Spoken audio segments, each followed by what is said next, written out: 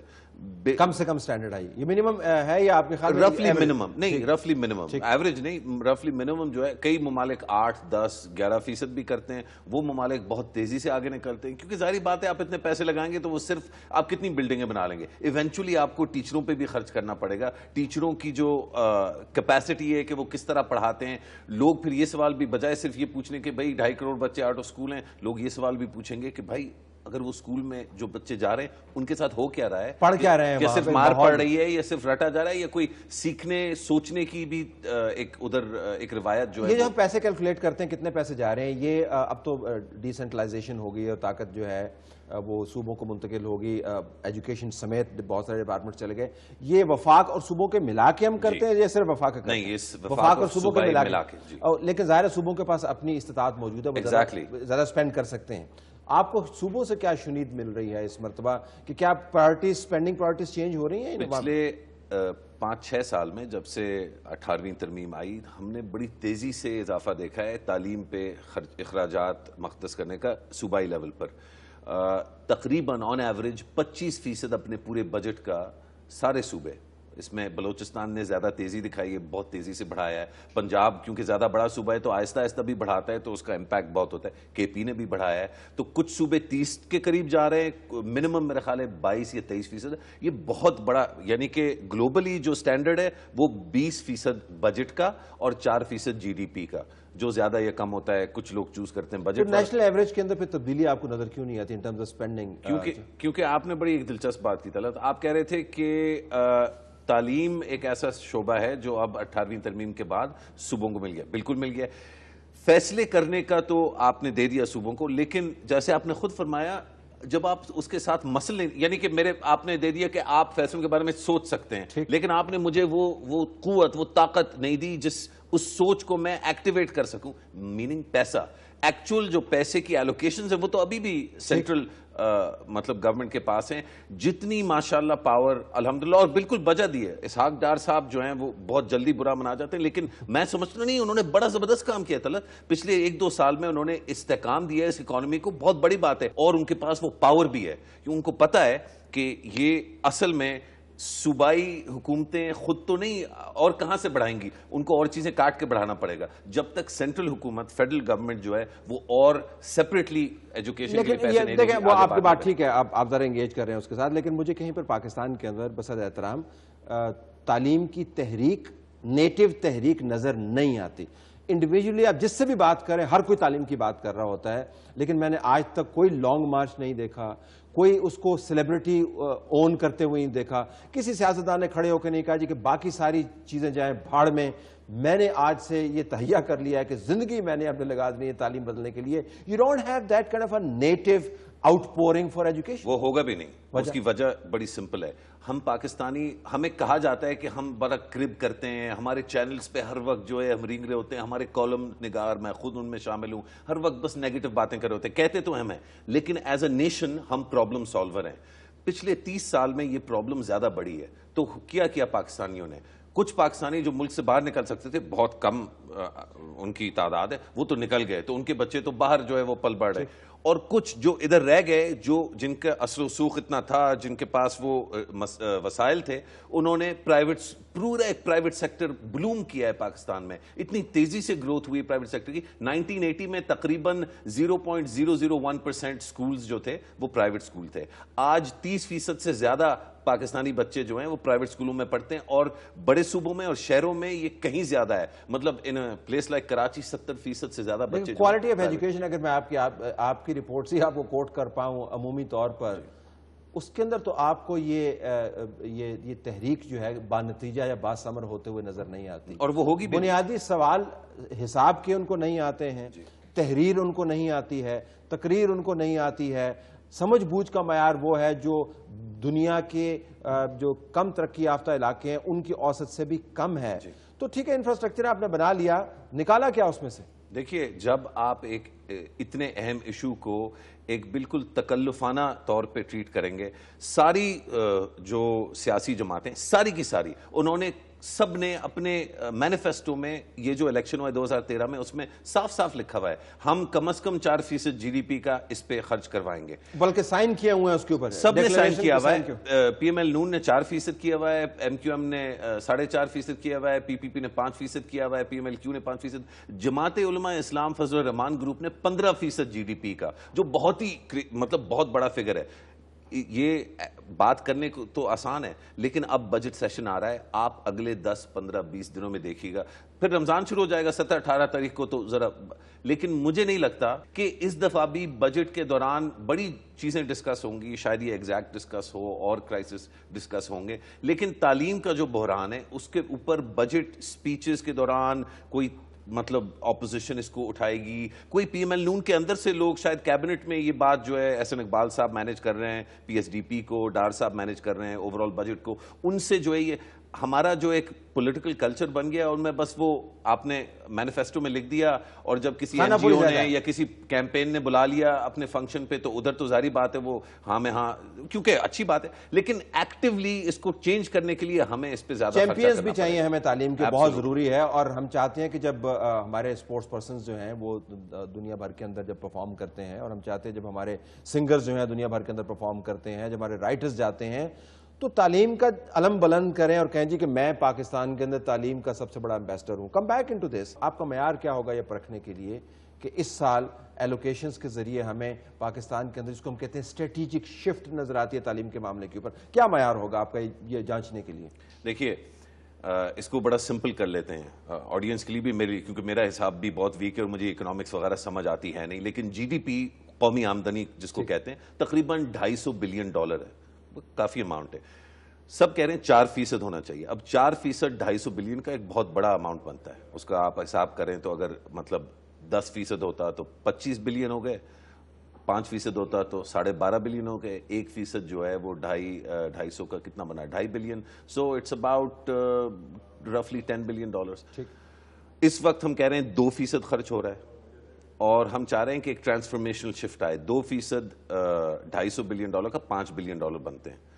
تو آپ بھلے اس کو ڈبل تو آپ نہیں کر سکتے, اتنے وسائل ہی نہیں ہیں, آپ تھوڑا بہت آگے وہ ڈیفینیٹ سیپریٹ بحث ہے, اور اس پہ ہمیں پڑھنا نہیں چاہیے کیونکہ وہ جو باقی سیکٹرز ہیں وہ بھی بہت اہم ہیں, وہ بھی ضروری ہیں. سمپلی پٹ, آپ اس وقت $5 بلین تقریباً اس پہ خرچ کر رہے ہیں تعلیم پہ, آپ اس میں اس کا جو ہے 10% ایڈیشنل ڈال دیں, $500 ملین, بہت بڑی اماؤنٹ ہے, مذاق نہیں ہے. جب ڈار صاحب سے میں نے ایک دفعہ یہ بات کی تقریباً 1.5 سال پہلے, تو وہ تھوڑے سے ایجیٹیٹ ہوئے, کیونکہ ان کو روز ان کا تو مسئلہ یہ ہے کہ کسی طرح پاکستان کے خرچوں کے لیے پیسے پیدا کریں. تو وہ جینیونلی وہ بڑے اچھے آدمی ہیں اور وہ بہت مخلص ہیں, اور ان کی فرسٹریشن میں سمجھتا ہوں, لیکن وہ ہمارے ملک اور قوم کی تقدیر بدل سکتے ہیں اگر وہ اس سال کرنا پڑے گا, کیونکہ دیکھیں آگے تو پھر الیکشن آ جائے گا. 5 بلین کا 10% ایڈ کر کے آپ کے خیال میں ایک بہت that would be a very big statement, لیکن میں تو کہتا ہوں کہ اس کا آدھا بھی, یعنی کہ $250 ملین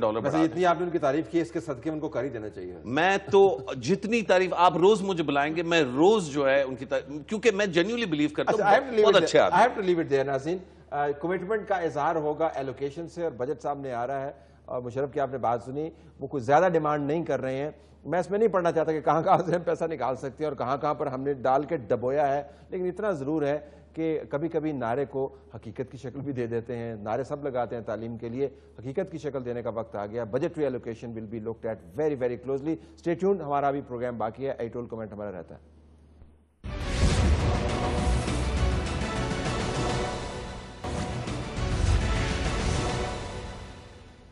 آئیے ناظرین, اب چلتے ہیں اہم نقطہ کی طرف, اور اہم نقطہ کا تعلق ہے اس اہم ترین واقعے سے جو پاکستان کی تاریخ کے اندر ہوا, جب پاکستان ایک ڈکلیئرڈ نیوکلیئر ویپن سٹیٹ بن گیا. اس ڈکلیئرڈ نیوکلیئر ویپن سٹیٹ کے حوالے سے جو تاریخیں پاکستان کی تاریخ کے اندر امر ہو گئی ہیں، ان تاریخوں کے گرد ہمارا آج کا ایڈیٹوریل کمنٹ جو ہے وہ گھوم رہا ہے۔ 28 مئی کسی کو بھولے گی نہیں، یہ وہ دن ہے جس دن پاکستان ایک ڈکلیئرڈ نیوکلیئر اسٹیٹ بنا۔ دنیا پاکستان کی اس اچیومنٹ کو مانتی ہے، لیکن بغض رکھتے ہوئے اس کو متنازع بنانے کی کوشش بھی کرتی ہے۔ پاکستان کے اندر بھی لابیز موجود ہیں، وہ بحث مباحثے کے اندر پڑتی ہیں، اور ہمیں بحث مباحثے سے گھبرانا نہیں چاہیے، روکنا اس کو نہیں چاہیے۔ ایک ہمیں جو پوائنٹ ہے ذہن میں رکھنا چاہیے، اس میں کوئی شک نہیں ہے کہ پاکستان کا جو نیوکلیئر ڈیٹرنٹ ہے وہ پاکستان کی دفاع کی ریڑھ کی ہڈی ہے، اس کو ہمیشہ قائم و دائم رہنا چاہیے۔ لیکن اس کے ساتھ ساتھ یہ اتنی بڑی اچیومنٹ ہے، اس کے اندر اتنے لوگوں نے حصہ ڈالا ہے، اتنے سائنسی دماغ اس کے اندر کام کر رہے ہیں، اتنے انجینئرز اس کے اندر کام کر رہے ہیں کہ پاکستان اس ترقی کے رستے کے ذریعے اپنی معاشی قسمت جو ہے وہ بدل سکتا ہے۔ پاکستان کا دفاع اپنی جگہ پر وہ قائم رہنا چاہیے، لیکن اس دفاعی صلاحیت کے توسط اس کے صدقے ہمیں نیوکلیئر انرجی کے ذریعے اپنے ملک کی قسمت بھی تبدیل کرنی چاہیے۔ دنیا بھر کے اندر جو نیوکلیئر پاور سٹیٹس ہیں انہیں نیوکلیئر پاور پلانٹس لگائے ہیں، سویلین پرپسز کے لیے لگائے ہیں، پیسفل پرپسز کے لیے لگائے ہیں، اور اپنی توانائی کے بحران کو بہت اچھے طریقے سے حل کیا ہے۔ انڈسٹری کی انہوں نے بنیاد رکھی ہے، اور صرف نیوکلیئر پاور پلانٹ جب آپ کنسٹرکٹ کرتے ہیں تو اس کے ساتھ ساتھ ایک دفاعی اور معاشی قوت ہی نہیں بنتے، آپ جاب اپرچونٹیز بھی بہت بڑی فراہم کرتے ہیں۔ تو اس آج کے دن کو جو گزرے ہیں اور جو آنے والا دن ہے، اگر ہم بنیاد بنا لیں یہ تہیہ کرنے کا کہ دفاعی کامیابی ہماری ہو گئی، قائم و دائم رہے گی، لیکن جو صلاحیت حاصل کی ہے اس کو قوم کی دوسری قسمت بدلنے کا ذریعہ بھی بنانا چاہیے، جس کی بنیاد سائنس ہے، جس کی بنیاد انجینئرنگ ہے، جس کی بنیاد انرجی کے بحران کو حل کرنے کی تجاویز ہیں۔ اگر ہم نے اس دن کو پاکستان کی ترقی کے ساتھ منسلک کر دیا تو میرے خیال میں یہ اچیومنٹ اور بھی اہم ہو جائے گی۔ ہماری طرف سے یہی کچھ، اجازت چاہتے ہیں، اللہ حافظ۔